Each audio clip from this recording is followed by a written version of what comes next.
મિત્રો, આજે કયો તહેવાર છે તમને બધાને ખબર છે?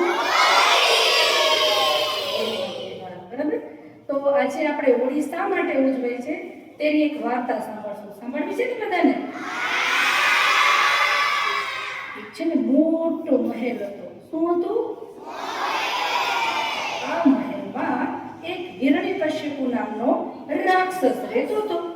આહા બાપા, એટલો ક્રૂર અને બધાને એવું જ કહે કે હું જ ભગવાન છું. કેમ કે હું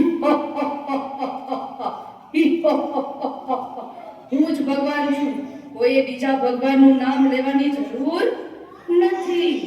હવે એ જ હિરણ્યકશ્યપુના ઘરે એક સરસ મજાના સુંદર બાળકનો જન્મ થાય છે. આ બાળક એટલે કે પ્રહલાદ. આ બાળકનું નામ શું હતું? પ્રહલાદ.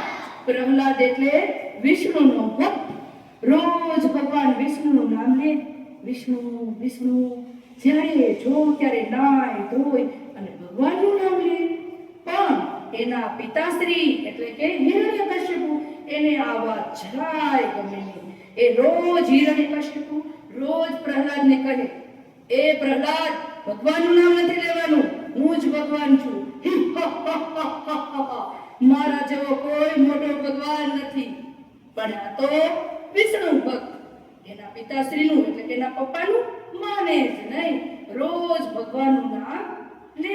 વિષ્ણુ ભગવાનનું રોજ રટાણ કરે. એટલે હિરણ્યકશ્યપુનો ગુસ્સો આવી ગયો. એને રાજ્યમાં કીધું કે બધા જ ભગવાનનું નામ બંધ કરાવો ત્યાં સુધી કે મારો પુત્ર પણ ભગવાનનું નામ ન લેવો જોઈએ અને એને સજા કરવો જોઈએ ભગવાનનું નામ લે તો.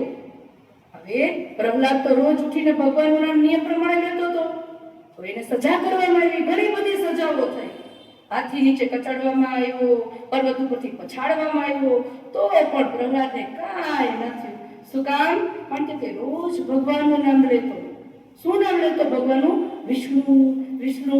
કૃષ્ણાય વાસુદેવાય હરયે પરમાત્મને પ્રણત ક્લેશનાશાય પ્રણત ક્લેશનાશાય ગોવિંદાય નમો નમઃ ગોવિંદાય નમો નમઃ. એટલે પ્રહલાદને કશું જ થતું નહીં. પછી હિરણ્યકશ્યપુનો ક્રોધ વધી ગયો. એના પિતાશ્રીનો ના પાડવા છતાં પણ, હે પ્રહલાદ, તું મારું નામ કેમ નથી લેતો અને ભગવાન વિષ્ણુનું નામ લે છે? હવે તને આકરામાં આકરી સજા કરવામાં આવશે. હિરણ્યકશ્યપુએ વિચાર કર્યો અને પ્રહલાદને એક ફૈબા હતી. તેનું નામ હોલિકા હતું. એ હોલિકાને ભગવાનનું એવું વરદાન હતું.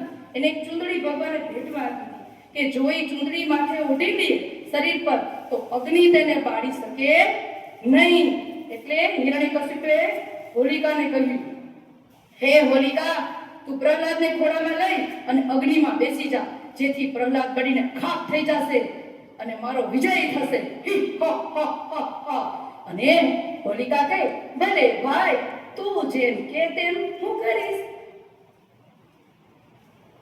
છાણા લાકડા રાખીને હોળી પ્રગટાવવામાં આવી અને હોલિકા એટલે કે પ્રહલાદના ફૈબા તે અગ્નિમાં બેસી ગયા. ચૂંદડી માથે ઓઢી અને બેસી ગયા અને પ્રહલાદને બેસાડી દીધો ખોળામાં. જોજો, હવે તો હિરણ્યકશ્યપુને તો મજા આવી ગઈ હતી કે હવે તો હમણાં જ પ્રહલાદ રાખ થઈ જશે, પડી જશે. એ તો ખૂબ ખુશ થતો. હમણાં જ પ્રહલાદની રાખ થઈ જશે અને મારો વિજય થશે. પણ આ તો પ્રહલાદો ભગવાનનું મનમાં નામ લે, હે વિષ્ણુ, હે વિષ્ણુ, હે ભગવાન, મારી રક્ષા કરો. અને ભગવાન છે એ ભક્તની વાણી સાંભળી જાય છે.